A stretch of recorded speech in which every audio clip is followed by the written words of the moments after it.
Transnet has tabled a new 3-year wage offer after talks at the Commission for Conciliation, Mediation and Arbitration. It says it's committed to concluding the wage negotiations speedily in the interest of the employees, the company and the economy. For more now on what's tabled, we're now joined by senior reporter Aviwe Mtila. Good morning, Aviwe. So it seems there's a 3-year wage deal now on the table. What is the union saying? Good morning, Fundo, and it's of course over around 30,000 jobs that are on the line, depending on whether this wage negotiation continues and the strike itself continues, and this latest offer will be accepted. In fact, I am with the United National Transport Union, the majority union, of course, at Transnet, that is UNTU, just to get an idea of where their heads are, given that Transnet has now made an offer. And joining us is Cobus van Vuren from UNTU. Thank you for joining us at eNCA. We heard the offer from Transnet, 4.5 increase from the 1st of October, 5.3 the following year, and another 5.3 increase across the board. Is this palatable, and will your members accept it? Good morning, and good morning to the viewers. Unfortunately, UNTU has maintained that our members require a CPI-related increase from the start, at the very least. A 4.5% is very far from CPI-related. CPI is currently running at 7.9%. We are not saying that we want that exact number, but we are saying that it must be CPI-related. So it must be much closer to CPI than what they're currently at. So we have rejected the offer, and so has our colleagues on SATAW's side. And I understand you want an increase that's in line with inflation, but that's not unique to South Africa. The whole globe is suffering currently. That's correct. I mean, if you look at increases not being aligned with CPI, every year that our members are getting an increase that is below CPI, we are impoverishing our own people. We can't continue doing that. We understand the economy and challenges, but we need to do the responsible thing. We can't continuously impoverish our people. We're just moving backwards and backwards if we keep on giving increases that is below CPI. And what are your sentiments around some that are saying that you are holding Transnet at ransom, and this continued strike, of course, will add to the skyrocketing unemployment numbers, given that 30,000 jobs are on the line? That is not true.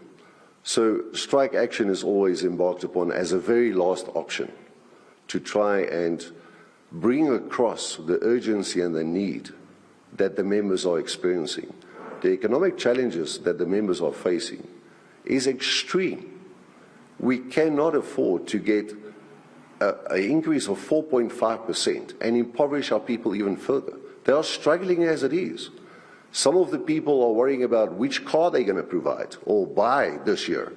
Our members are worrying, can they afford a bread? It's bread and butter issues.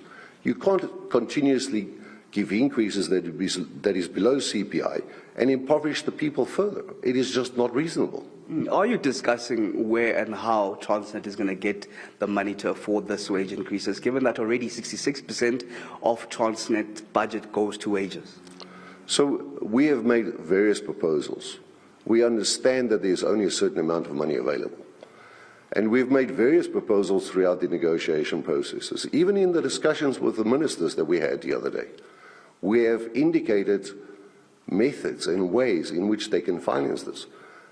The Transnet customers, the port customers, have indicated that they are willing to subsidize and help by paying extra fees per container, 148 Rand per container extra. So we understand that there's only a certain amount of money available, but we need to allocate it where it's really necessary.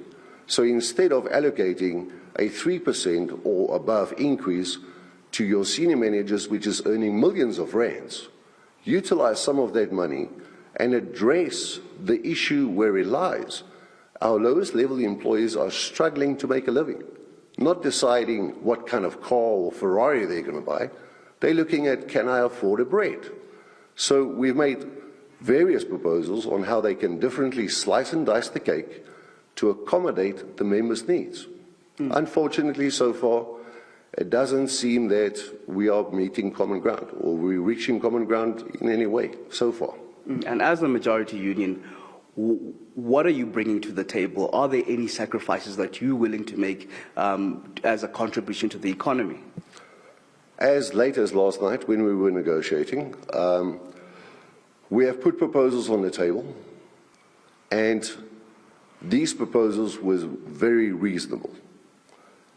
If Transnet considered these proposals and accepted these proposals, we would have even considered suspending the strike to go and get a proper mandate from our members.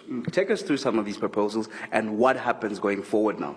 I can't give you the details of this proposal because that would prejudice the negotiations, but it would have enabled us to potentially suspend the strike and go and get a proper mandate.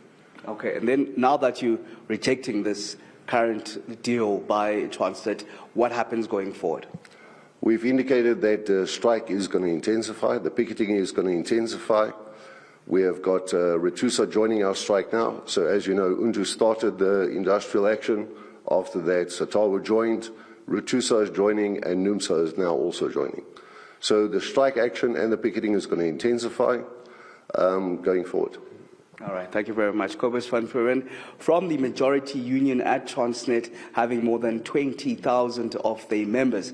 Of course, you heard those continuing suggestion that the strikes and the picket is going to continue, given that they're rejecting the latest wage offer from Transnet.